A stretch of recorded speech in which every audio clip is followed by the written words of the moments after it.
Focusing on the noise. I have here several statements for you to analyze if such noise is either physical, physiological, psychological, or semantic. You will be given 5 seconds after each statement to answer. The first one is the clothing style of the speaker.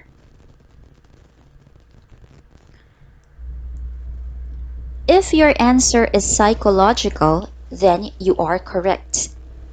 Whatever the speaker is wearing does not affect anything that he says.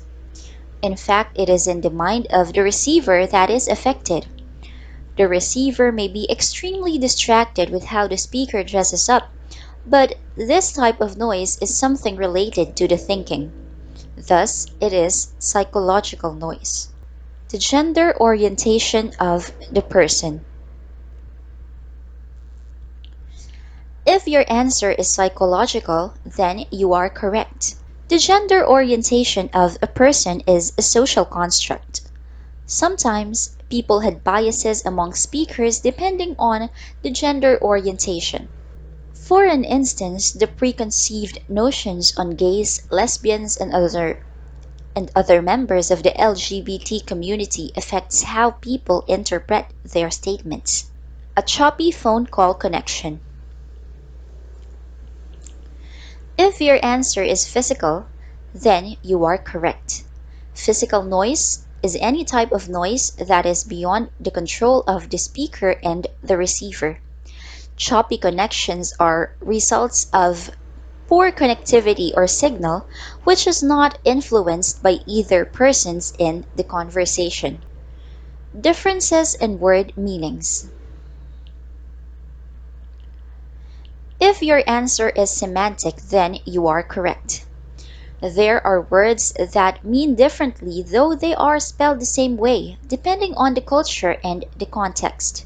Not only words with different meanings create a barrier in the communication, but also gestures with different meanings. In some cultures, looking directly to the elderly, eye to eye, is a signal that you are listening attentively. However, in some cultures, this means disrespect. Prejudice on the speaker. If your answer is psychological, then you are correct. Prejudice will always be a form of psychological barrier. Your impression on the person directly affects how you interpret their message. Sometimes, when you are mad at someone, you assume that the person is speaking against you, even if they do not mean that way.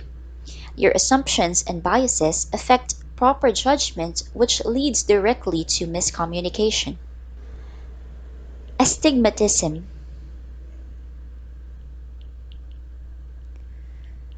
If your answer is physiological, then you are correct.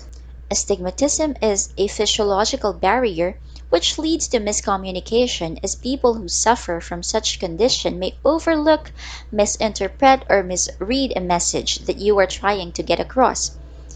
Poor eye vision may also be a problem when Poor eye vision may also be a problem when reading signs and symbols in public places that causes a problem. Mispronunciation of words. If your answer is semantic, then you are correct. Mispronounced words are semantic barriers which defies the clarity of the message you want to transfer.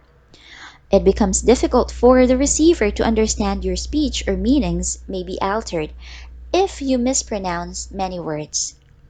Hunger. If your answer is physiological, then you are correct.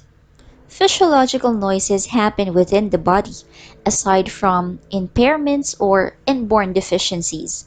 Hunger affects the focus of the person, which leads to a miscommunicated message. Anxiety. If your answer is psychological, then you are correct. Your anxieties largely affect communication. Anxiety affects the part of the brain that helps control how you communicate. This makes it more difficult to express yourself creatively or function effectively in relationships. Emotional symptoms of anxiety include feeling nervous, restless, or tense, having a sense of impending danger, panic, or doom, having an increased heart rate, breathing rapidly, sweating, trembling, feeling weak or tired, and troubles in concentrating or thinking about anything other than the present worry. Noise is always a part of communication, whether it is physical, psychological, physiological, or semantic. The only thing that we can guarantee to make sure that your message is delivered successfully is to confirm it directly to the receiver, especially when this is something that is very important.